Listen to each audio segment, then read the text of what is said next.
ice cube juice in the radiator. I'm gonna start with a couple gallons of water to make sure we don't have any leaks and I don't lose any of that precious green juice, which is kind of expensive. But yeah, we're gonna get her filled up with water, and yeah, I'm going too quick on the water. It's already leaking out. Anyway, look to have a successful day. I'm putting this thing back together and doing a test drive. Uncle Larry's gonna come over today. Maybe he'll help me put the hood back on this car. I'll get ready for that. And yeah, all right, should be a good week at Meldrum's Monster Garage. Got a lot going on. Got the Northern Ohio Chevelle Club show coming up at the end of the week. I got 3 baseball games to get through. Oh, yeah. It's going to be a quick week.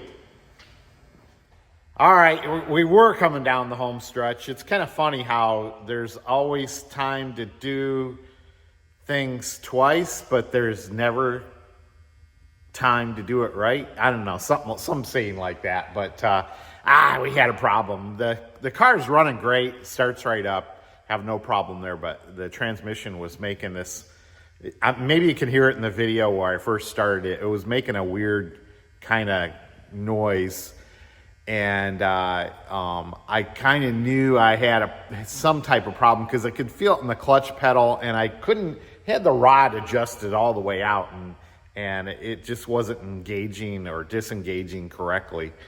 So Uncle Larry and I, one nice thing about this is we've got a transmission jack over here.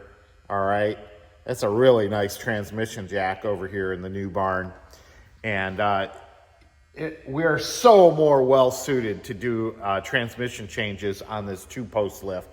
On that 4-post lift over on the other garage, it's just a headache. You're using the lift itself has a jack, and you're trying to work around these big things that the tires are setting on, and I mean, I had a hell of a time trying to jam that transmission in there, and that in conjunction with a small problem with the fork on this created another problem.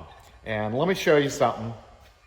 What can happen is these tabs, these little tabs on the fork here, they get worn out, they get old, they lose their springiness. And I kind of worked on this to get some more spring back in it so it would help fit that bearing better. But the noise I was getting, let me get my bearing here. The noise I was getting was this back end of the bearing was heating up. Now, fortunately, we didn't drive the car around and we didn't have any load on it. But you can see by pushing the transmission into the car, what happened was these little tabs, all right, they need to be in between there, okay? And what happened was, I think one stayed in and one, let me see if I can recreate this. One ended up on this side, okay? And you can see a witness mark all the way around there. And you also can see a little tab mark where it stopped spinning and it kind of held into place. And sometimes you'll see 2 of these, like there's a little tab mark there. Sometimes you'll see one on the other side if the bearing stops rotating and, kind of gets stuck there. So, hey, you don't want that. And that play in the transmission, you can see is right in there. So it was making a kind of a swirling noise. What you want is this to be in here. But look how loose this is. All right, shouldn't be that loose. Okay, these tabs, these little springy tabs, should be kind of holding that in place. All right, and so what has happened also is over time the tabs wear down on here. So anyway, long story short, I feel that I got a problem with the fork, and I got a new fork on order. And when you push, you really got to push this one in. All right, you hear it snap, and you feel it's really holding that in there. So now you can see You see there, it's really holding it in place now. And only this part is spinning like you want. So we'll be in a lot better shape now. Now, the trick now is you got to kind of, you got to drop the bell housing. You got to jiggle and wiggle and move this around to get the fork out, because you can't just pull the fork out while the bell housing there. So, you know, I didn't want to take the inspection. I'm trying to do as least as I can here. I didn't want to take the inspection cover back off. So you can take all the bolts off the bell housing and get it at a little angle, and then you can get your fork out. So anyway, we're in a lot better position to put this transmission in and out with the transmission jack, the 2-post lift, and let's get this back together and get to the Northern Ohio Chevelle Club. Sorry for the long story. I don't know how well you can see this, but real light coat of grease on this. You know, now I can videotape this because kind of got more room here. Real light coat of grease there, real light coast on the shaft. Make sure that your bearing, I got it backwards, make sure your bearing goes on here smoothly. All right. Oh, it's not going so smooth. There we go.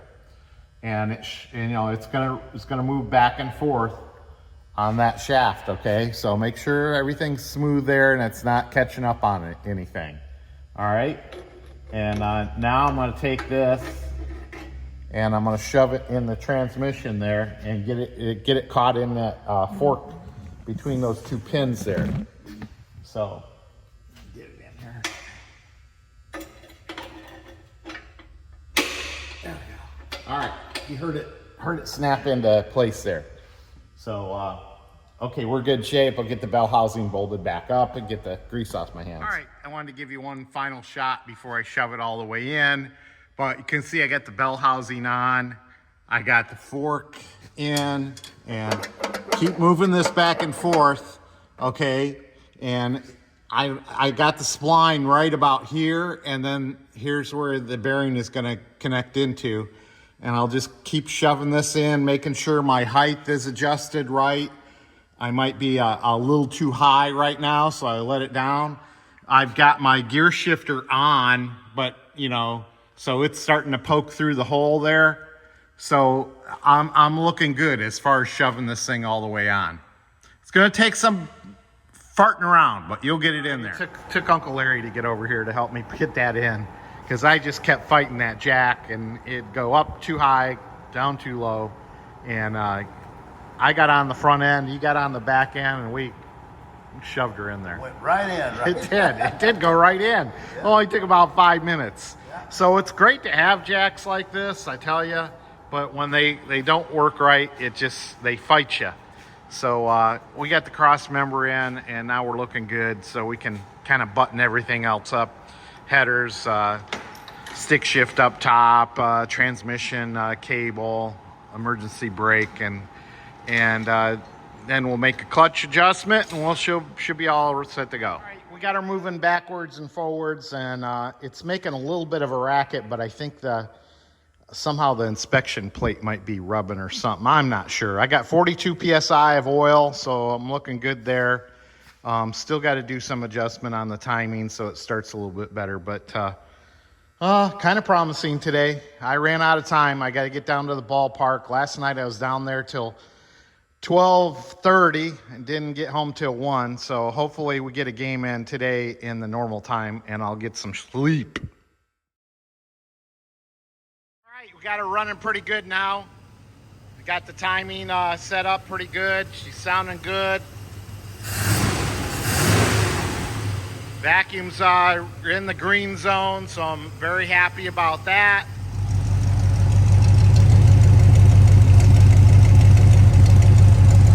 All right, we're coming down the home stretch here. All we need to do is get the hood put on the car. Uncle Larry should be here pretty quick. He just sent me a text, so I'm all prepared. I've got my nuts and bolts and wrenches all organized and ready to go. So all that's left now is a little test drive. Of course, I've moved it back and forth. It's running really nice. I'm really happy. I had the timing off quite a bit, so that was some of the rough starts I had was because the timing was so far off. But now I got her dialed in. It's got a great vacuum on this motor. She's sounding good. I had a little problem with the timing inspection plate. Things happen. You know, I was in a rush, so like I said, you always got time to do it twice, but you never have time to do it right. Well, so we'll be together, and yeah.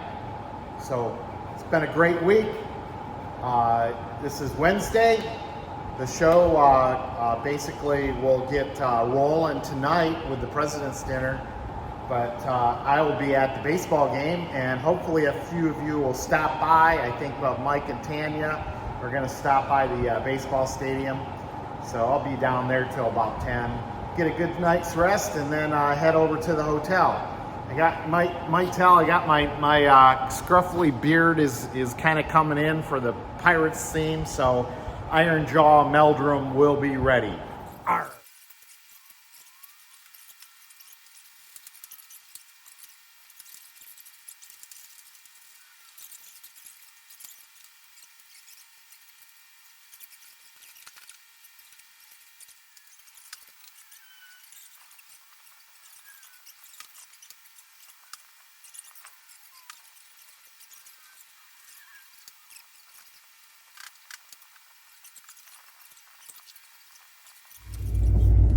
All right, gonna take you for a little test drive. We're at the church, but everything seems good.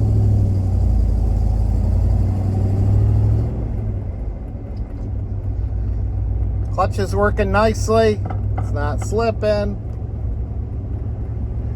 It's a beautiful hot day. I am so glad to be driving this car. We had Rick, my brother, come over and helped us put the hood on. Uncle Larry and I adjusted it, so I don't have to worry about Mr. Tanner stopping. So we are in good shape. It's like I say, it's a beautiful day. It's hot out today. I'm taking it easy so the camera doesn't fall.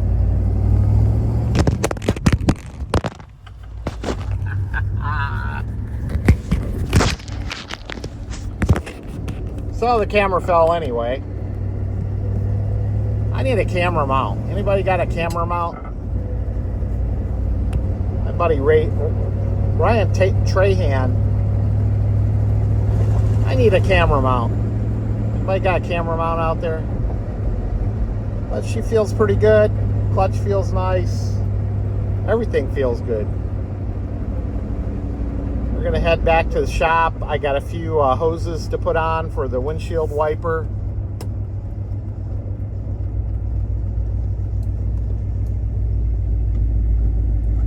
If I can take off a little bit here. Nope, I'm in third gear. Trying to hold the camera. Gotta break the clutch in.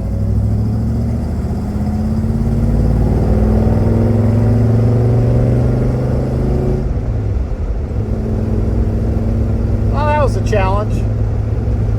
Hold the camera, shift gears, steer the wheel. But we're doing good.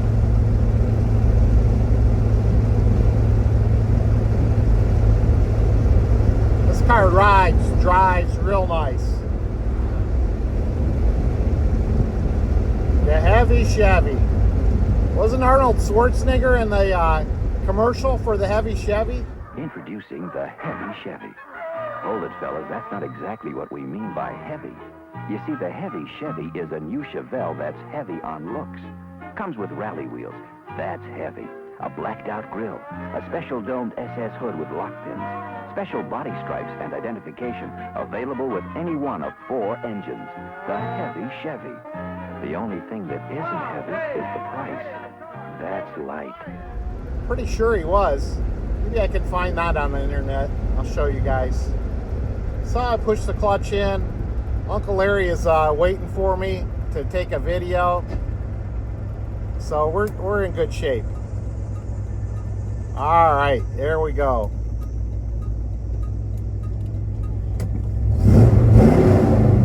Give Uncle Larry a little rev. Of course, Uncle Larry's ride is the El Camino for the show. All right, I'm going to pull into the garage here, and we're going to load up some things and get ready for the show. Only thing we're taking over there is golf carts. Mark Meldrum, Meldrum's Monster Garage. See ya!